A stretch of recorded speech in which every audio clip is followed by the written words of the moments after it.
want to build a state-of-the-art economy in a growing community, in a technology-rich environment that the Portland Metro is. Simply, for those of you who aren't familiar with the term, dark fiber is just simply fiber optic cable that is not lit. You haven't put light through it.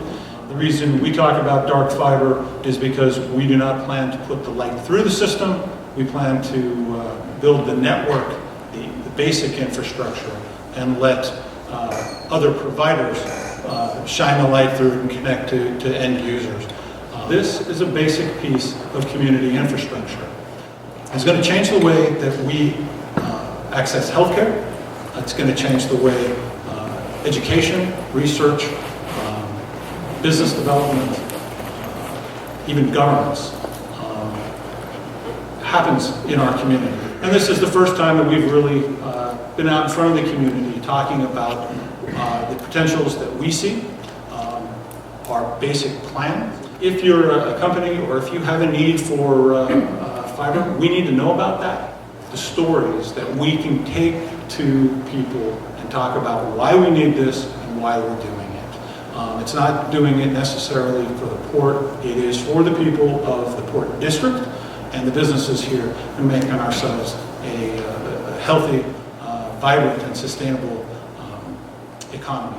One of the things that we will be doing in the coming months is we'll be putting together a group of community champions who will support this project, who will, as Brent suggested, tell the stories of need and why this project is important to you. So keep an eye out. We will be communicating with you. We will hold more events, and we'll share updates as we go along in building this process and taking care of this project. One thing that I would suggest, if you do have stories to share, as Brent suggested, please go on our Facebook page, facebook.com/Port of Ridgefield, and tell your stories there on comments. I am here now to introduce our panel, our distinguished panel, starting off with Joe Poire. And Joe is the Executive Director at the Port of Whitman County. For the last 16 years, Poire has been pioneering the development of dark fiber optic infrastructure in southeastern Washington. Over the years, the Port of Whitman County dark fiber optics system has grown to reach from Spokane to Lewiston, Idaho, with 17 private companies operating different business lines, from internet service and telecommunications to cable television and industry, that has provided extensive creation of business opportunity and jobs in rural Whitman County. Prior to joining the port, Poire spent nearly 2 decades in the telecommunications business, so he knows what he's talking about. Next up, we have Michael Stamper. Michael serves as the Lead Information Technology Officer for WSU Vancouver, collaborating with the Chancellor, the Chancellor's Cabinet, academic and administrative leaders, and IT divisions at other campuses within the WSU system by providing vision and leadership for the effective use of higher education technology to enhance the learning experience for WSU Vancouver students, faculty, and community. He's also an adjunct professor in the Creative Media and Digital Culture program at WSU Vancouver. Finally, we have Mike Bomar, also known as Paul, from the Columbia River Economic Development Council. Ridgefield's own Paul Bomar has been, that's an inside joke, by the way, has been president of CRDC since 2013. In his day-to-day work, his goal is to grow and manage the most effective business organization in Southwest Washington and to promote the building industry and economy of the region. Mike is a graduate of the University of Washington and earned a master's degree in public administration from Washington State University, Vancouver, and he is a member of the Ridgefield Business Association and a 2009 graduate of Leadership Clark County. We'll start off with Mr. Poire.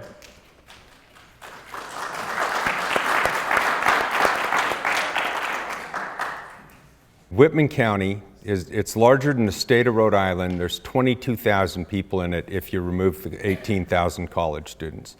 So it's really spread out. It's low population. And what we learned right away was we had 5 different telephone companies in our county. And due to regulatory issues that happened in 1984 and just happened in 1996, everywhere was a long distance phone call from everywhere else, and nobody could get dial-up internet except for Pullman, Washington. Everything else was a long distance phone call, and long distance at 10 cents a minute. Oh yeah. And with a 12, or what was it, 12.4 or 56K eventually modem, that's a long 10 cents a minute, you know. And so we started working on the issue. What we learned was infrastructure was needed, just like ports build infrastructure. And there's a lot of reasons why it was needed. It's very dynamic, and there was no simple answer. With the federal government involved in the regulatory issues and 5 different companies answering to their shareholders, things were not connected together. And we saw our county, and we saw one place that needed to be connected together. So we started working in 1997 on state legislative issues. And what happened is in 2000, public utility districts and port districts in Washington State were allowed to build telecommunications infrastructure. And that next year, we started building infrastructure. I see my slide up there is, it says PNWA Summer Conference. My commissioner is giving this same talk tomorrow at a conference in Walla Walla, and I thought I'd try it on you guys. If it doesn't work well, I'll get back to my motel room and work on something here. So, but there's a picture of a cat plowing in interduct, and that's this orange tube. You see it in the right-of-ways and all over the place. And then the fiber gets blown through that. And what we do is we put in that interduct, and then we put in the fiber, and companies use it. And we had some policy goals the commissioner set in mind from the very beginning. You just click through them. And that's what we were hoping to do, was just work on infrastructure that could help benefit the private sector and the constituency. The other thing that we worked on that happened right away was that intellectual property was the real thing that was happening close to the university. And there was no infrastructure from our business park to the universities. University of Idaho is just 8 miles away. So we started focusing on the people that were focusing on ideas and intangible assets and building an economy on those things. The market's just driven that way. When you look at what ideas are worth now compared to what tangible asset companies sell for, it's incredible.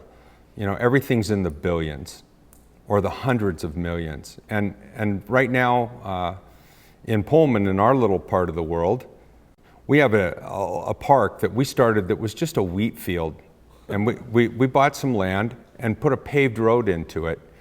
And immediately, a guy that was just leaving Washington State University came out, and he asked us, if you buy my building that I'm in town, I need to grow my company. I'd like to sell you my building. You guys could use it for something, and I'll buy land from you and build onto my facility. And then another guy came with another little different story. And these were all just people that were patenting technology and had intellectual property, research that they were doing, and they were privatizing it. And today those companies are worth over $4 billion, and they do $500 million a year in sales. And they've all stayed in Pullman.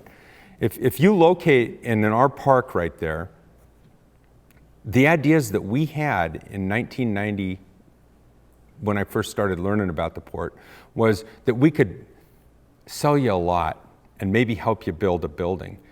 And now we've learned we just need to make sure that fiber goes everywhere. So when you pick up a lot from us, you pick up 2 strands to University of Idaho, 2 strands to Washington State University, and 2 strands down to the hut, where you can choose from 17 different companies to buy your services. And so those strands are just there. There's not going to be a charge for you.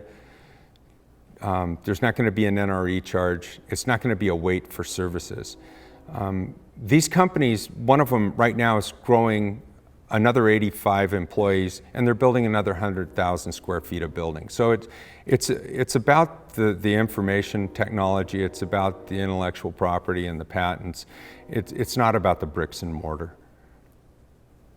And this is a little shot of really where our country's gone. And when I think about this slide, I think when I'm listening to AM radio at night and I hear the guy come on and he talks about gold, it's the only secure thing, you know. Well, it's an easy statement to make. You know, the only company that's left in the S&P that's large is Exxon. Everything else is intangible. It's just thoughts and ideas. And as much as that drives people crazy, that's where the world's going. Back to our investment strategy and the policy decisions that our commissioners had to make, we started putting in this infrastructure, and we started talking to the 5 companies that were in our area and a lot of other competitive companies that wanted to get onto this infrastructure.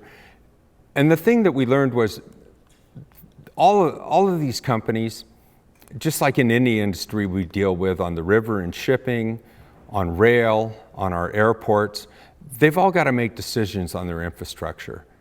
And will those decisions be made in the right time frame for our community to function? And sometimes the answer is yes, and sometimes the answer is no. But what's happened from '96 to today is this industry, which I don't claim to be an expert at it by any means, it's higher competitive, lower margin, and faster moving than ever before. And sometimes that investment's just not going to be made in our community or nationally. Go ahead.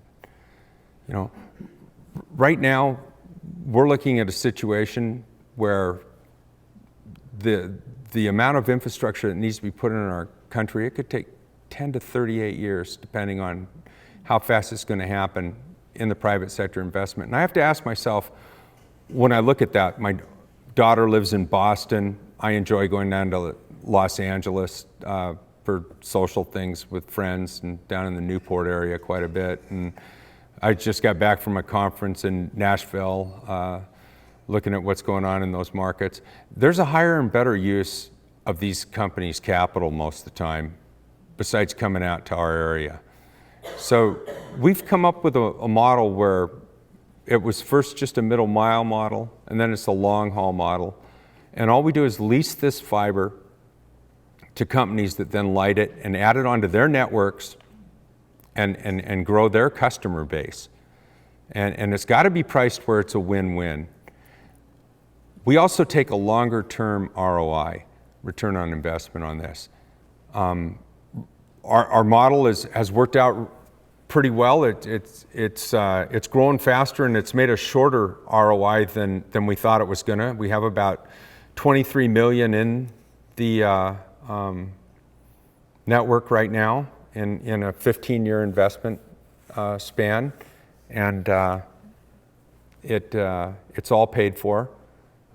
We've never had to carry debt to do it, and it cash flows about $1.3 million a year profit right now. And that all goes back into the fiber plant. We don't buy the electronics, and we don't do the other layers that it takes to make a network work. We're not going to outthink the private sector. It's going to move faster than we could move. It's more agile, and it's very competitive. And for all those things being said, that loops back to those companies are going to make their investment in the tier 1 markets where things are highly competitive and the largest margins are to be made. And the first thing we did, and was key to us, was Washington State University. And the first fiber we built was 8 miles going to the east into Idaho. And we hooked up University of Idaho to Washington State University. And at the time, they were spending about $20,000 a month on a circuit that they could barely pass analog video over. And we gave them 6 strands for $33,000 a year. They still use it to this day. It saved them millions. They gave us in return 12 strands through campus so we could get out to our industrial park. And that started that play on the park that I told you earlier. And then we just started proceeding to build connections out to facilities. And things just kind of moved along. There was always more demand and always more need than what we could deliver. So we never really had to come up with this strategy that was going to build out this whole network, and then how could we spend all the money and have the revenue curve up to it. It grew pretty linear. until 2011, when we started building the fiber that stretched from Spokane to Clarkston. At that point, we had we have a facility in the U.S. Bank Building in downtown Spokane, which just makes basically all of Whitman County transparent to being in downtown Spokane, being in the building where all the telecom carriers are.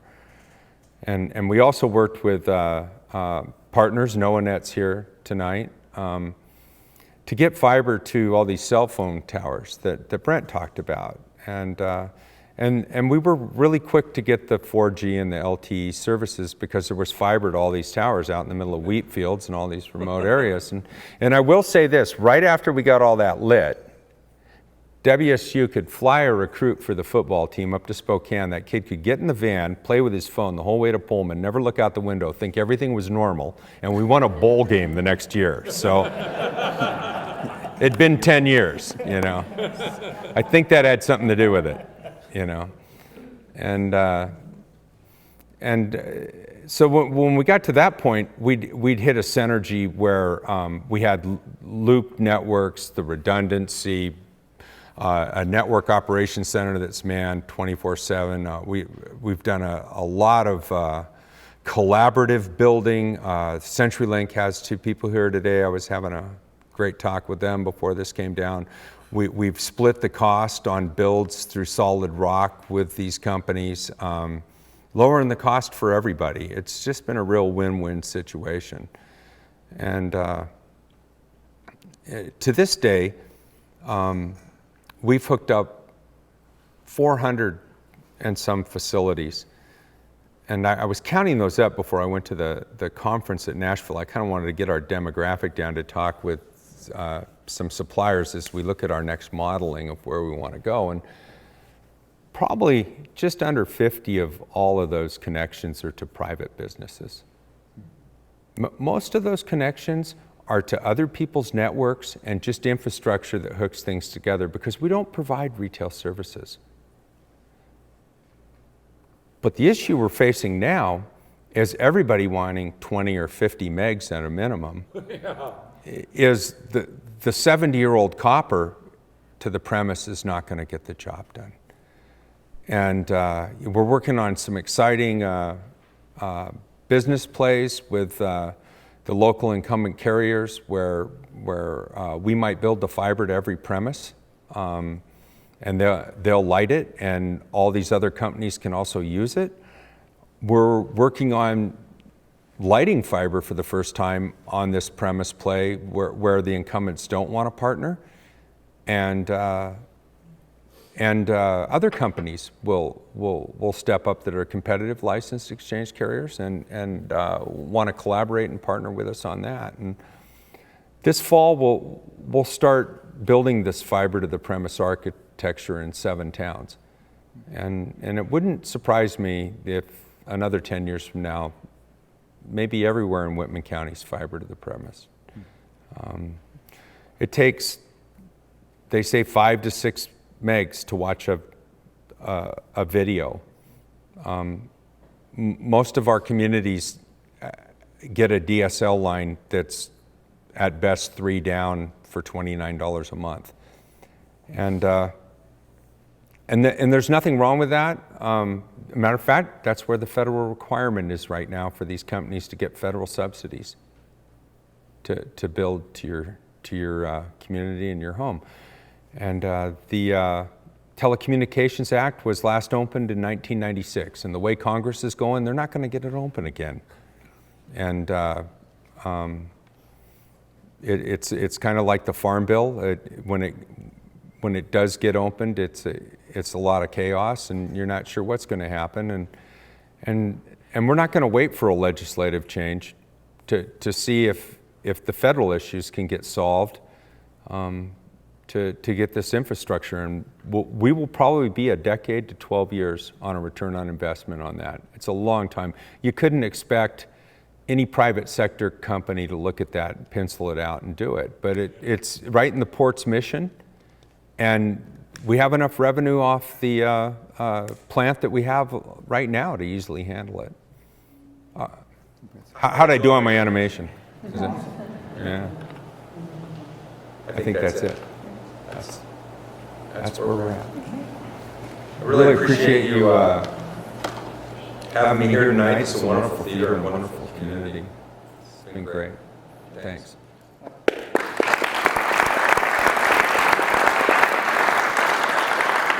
I want to say thank you for letting me come as well. I moved to Ridgefield 18 months ago from Southern California. I am the Chief Information Officer at WSU Vancouver, which is at the north edge of Vancouver and the south edge of Ridgefield. And so I'm here to share our need for what Joe just described.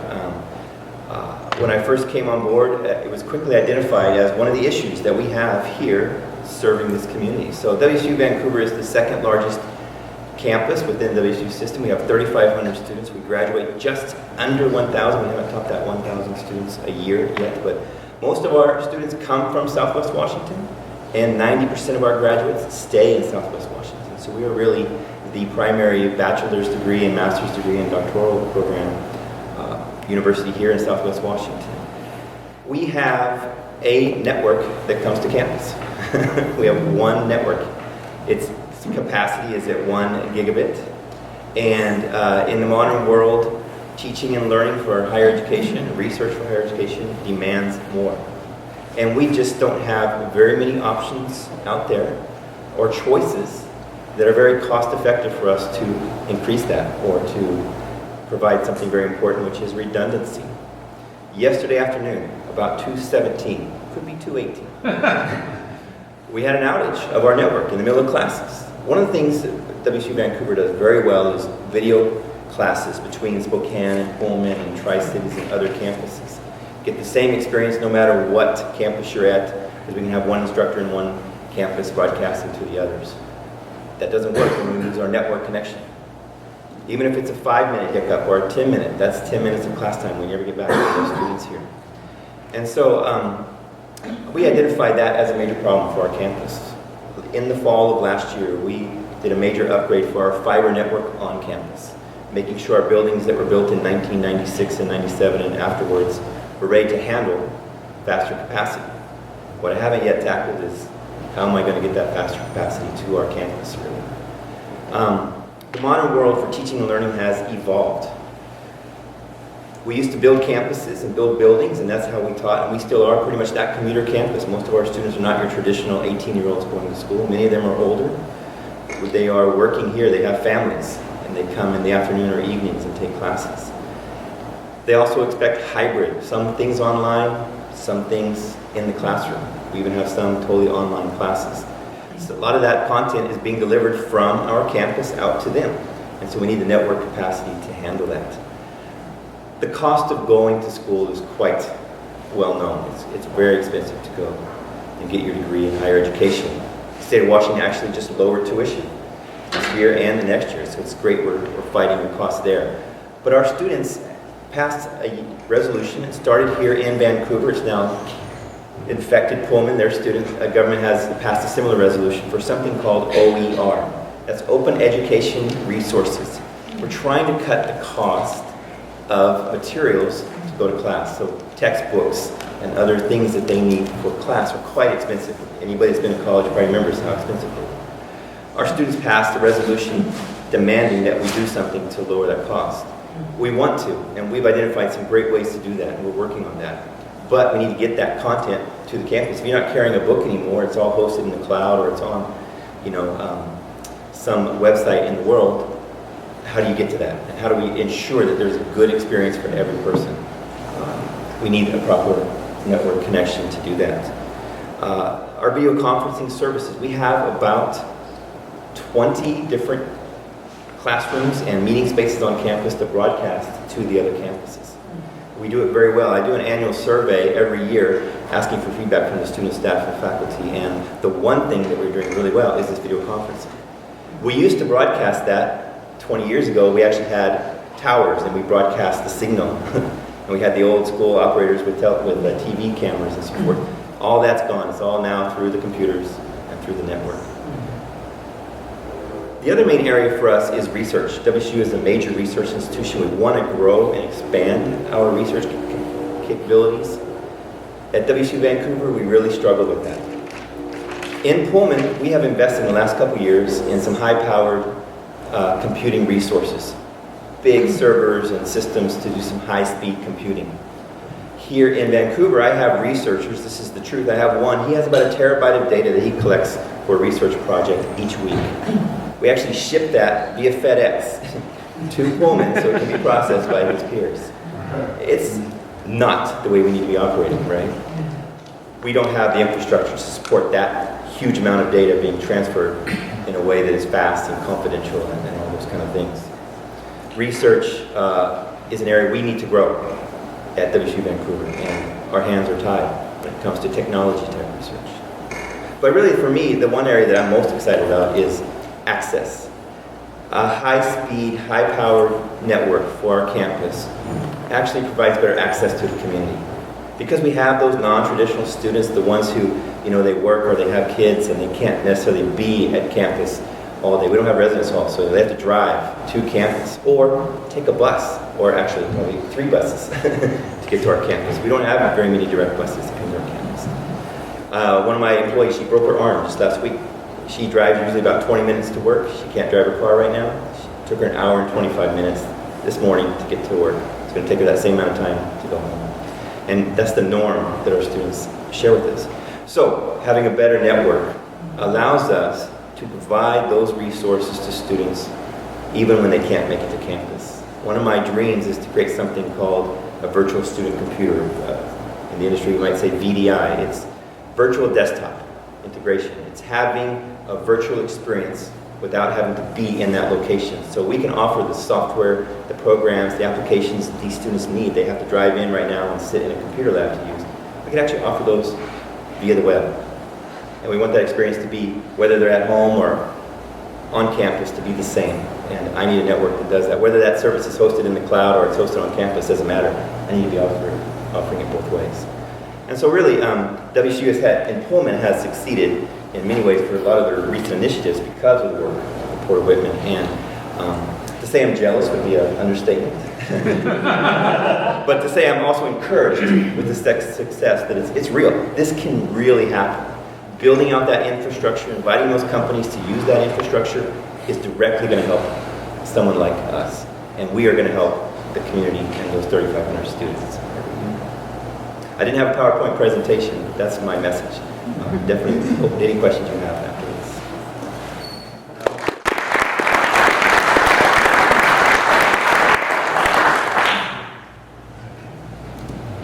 Thanks, guys. Thanks for the opportunity to be here, especially I know some of my economic development friends from around the state are here. Just appreciate the opportunity to be in my hometown here, and lived in the area most of my life and moved here, particularly because of what I saw in terms of both the authentic nature of Ridgefield and our opportunities for growth and the quality education of young families. So it's exciting to be here talking about some of the great work that the Port of Ridgefield's doing, and just appreciate the opportunity to speak tonight. Thunder River Economic Development Council, for those of you who don't know, we're a public-private partnership. We're a 501c4 entity, and our mission is to, in concert with our public and private partners, to accelerate business growth and development in Clark County. We focus, in simple terms, on helping our existing businesses grow, as well as recruiting new businesses to the area. And we also play a key role in creating a unified economic development plan for Clark County, again, with our partners in both the public and private sector. We provide that economic strategy and also help identify and support grant requests that our various partners have for job growth and creation in the area. The regional landscape for economic development, this is what the federal government considers our economic development area. This is our MSA. We represent 6 cities, 3 ports, Clark County unincorporated as well, and also partner with our other Skamania County, as well as serve on Greater Portland Lake. And so from a workshed standpoint, we really operate as one unit, although it gets tricky with being in a bi-state region. There's certainly competitive forces both within Clark County and through the bi-state, but try to work as a region to maximize what that economic output can be. So that's generally kind of what it looks like in terms of our landscape. Last year, we did over 100 unique, I say we, it was Max, did over 100 unique business visits to talk about workforce needs, expansion opportunities. We had 8 recruitment wins and 21 business growth and expansion wins. It's about 650 jobs and over 41 million in capital investment. And that's not all the activity that happened. Certainly that's just the direct work that companies that we were able to connect with or needed special assistance in relocating here. And then this year as well, very busy, 29 active recruitment projects, 24 business growth projects, and 5 wins already, and then 10 in the expansion side. So very busy. It was very, very quiet, so it's very welcome to be this busy, but certainly a lot of activity going on. Some of our big initiatives for this year, we are updating our economic development plan, and so certainly this effort and initiative, we want to get a good sense of how we can be most helpful in terms of research and resources towards this effort. And also we're doing an employment land study, and Ridgefield's really one of those key areas that has, now particularly with the Clean Water Alliance, has access and ready to go lands for employment development. So we see a lot of potential in the near future here for a lot of change, not just the rooftops that you're seeing in this community, but a lot of key employers coming in the area as well too. Also very active in STEM initiatives. I'll come back to that in terms of broadband and education. But really K-12 through K-20 in higher ed, and the importance of connecting students in with employers at various stages, all the way from very early on in their education up to some technical training and advanced degree work, and how that relates to economic development. And then entrepreneurship as well too, just the ability in a creative economy for the right types of tools and access in terms of 3D printing, internet bandwidth access in terms of process and research, and just really creating an entrepreneurial economy within Clark County, and making sure that our partners provide the right resources and tools for those makers in our economy to be able to succeed at what they do. And we're also active in the Innovation Partnership Zone, which is Vancouver and Camas. So getting a little bit into the specifics, traded sectors that we're focused on, technology, services, and products, and it's not unique certainly to Clark County. Everywhere, as was shown, the knowledge-based economy is really taking charge. And so looking specifically within those different areas where we either have existing clusters of companies, and that knowledge, I think HP, Kyocera, SEH, Wafertech, some of those key employers in the tech sectors, and those create spin-offs and employees and generations of people who have that skill set and interest, and also those developing programs to be able to bring like companies into the area. And then wealth management services, a lot of that's frankly Fisher Investments, are over 1,000 employees now, but certainly data and wealth management is absolutely key. And then ag processing, which you might think very low tech, but certainly both in ag and in distribution, tech is becoming increasingly important in terms of real-time feedback and access. And then healthcare management and logistics and distribution. And then the GP 2020 plan, that's the Greater Portland plan, which actually just launched this year, focuses also on metals and machinery, computers, electronics, athletic and outdoor. There's a small athletic company just across the river. There's actually a good cluster of them over there. Software and media and health sciences technology. So you can see some of the similarities regionally relative to what our focus areas are locally. We've also seen over the last few years an increase in interest and capacity for life science companies. The Night Cancer Challenge raised over $1 billion. There's some significant investment and also interest in research, and companies are coming in to try to take advantage of some of that opportunity and the cluster in the region around particularly cancer, and data is becoming increasingly important in terms of some of the work being done in health innovation. And then composites as well too. Primarily we're a low-cost redundant power option, and to be able to compete from a labor standpoint, our low power is a great advantage there in terms of trying to win some of that market back from the Asia Pacific markets that are currently doing a lot, particularly if you think wakeboards or skateboards, those types of things, those small recreational composites. So that's the sectors. Now kind of talking about the case for broadband, the business case.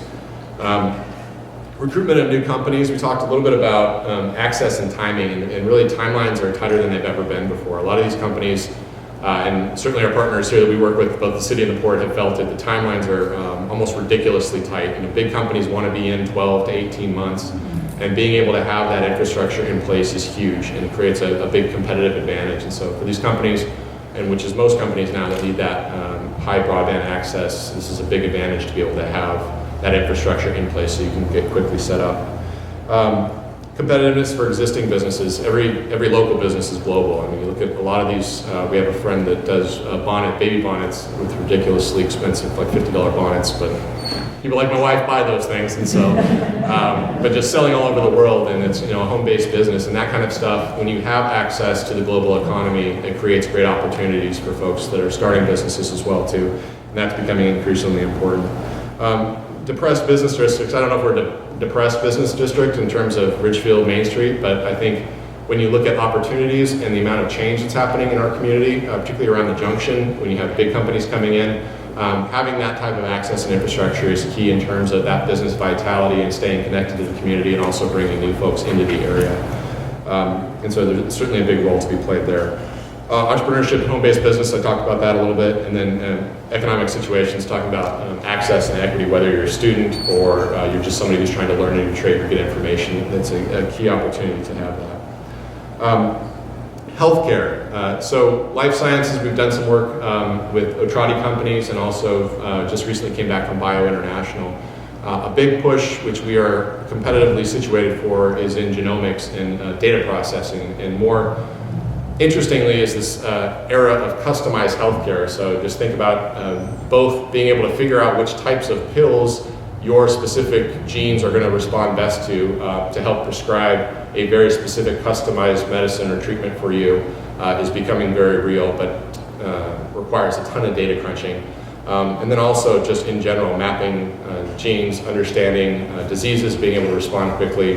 Those are things that take ridiculous amounts of lines of code, and the ability to have that infrastructure in place for these companies is absolutely critical. So I see that as a key driver for recruiting healthcare companies and helping the existing one expand. If you read the Vancouver Business Journal, molecular testing labs is expanding like crazy, and they're part of that customized healthcare solution. Education, we talked about, I have the honor of serving on the Chancellor's Advisory Board and worked on the strategic plan for WSU.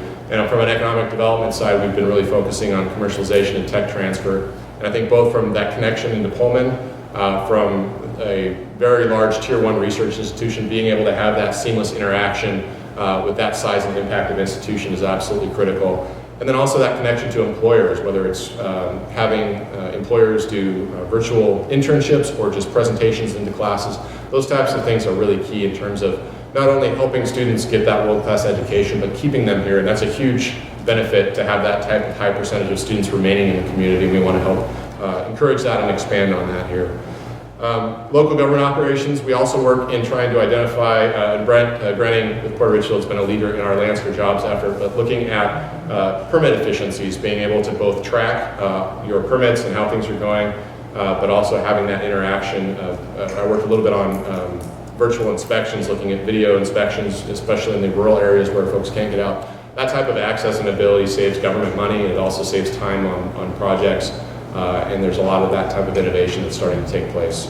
And you don't typically think of innovation when it comes to government, but with this type of infrastructure in place, you're able to get that kind of access and be creative while still staying with those key process requirements. Energy efficiency as well, too. I think one of the big things that you're going to see is these smart devices, this Internet of Things, not just our smart watches, but smart air conditioning, smart ovens, those types of things that will turn themselves off if you're not in the area, and also really creating the efficiencies in a home, so knowing when to turn on, when to turn off, and not having to manually do that work. So really, these systems starting to take care of themselves, or at least having that access, and is going to become more mainstream. This certainly can help in that area as well. So with that, I mean, specifically for Ridgefield, I really see, in terms of a vision for Ridgefield, a huge, and shout out to Battleground, I know Scott's here too, so this all applies to you as well. Go Tigers.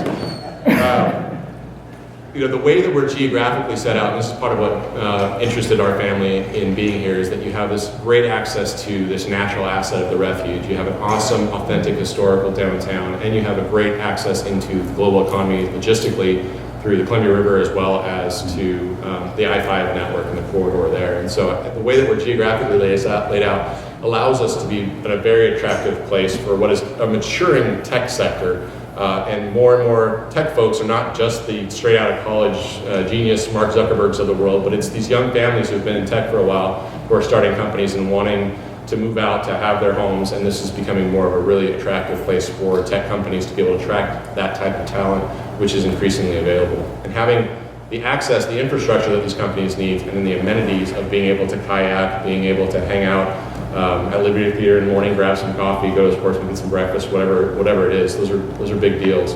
And I think that being able to tie in with the more traditional infrastructure, but also keep the feel of downtown, this type of infrastructure will allow us to do that. Think of Miller's Landing and with the new overpass, what that's going to provide.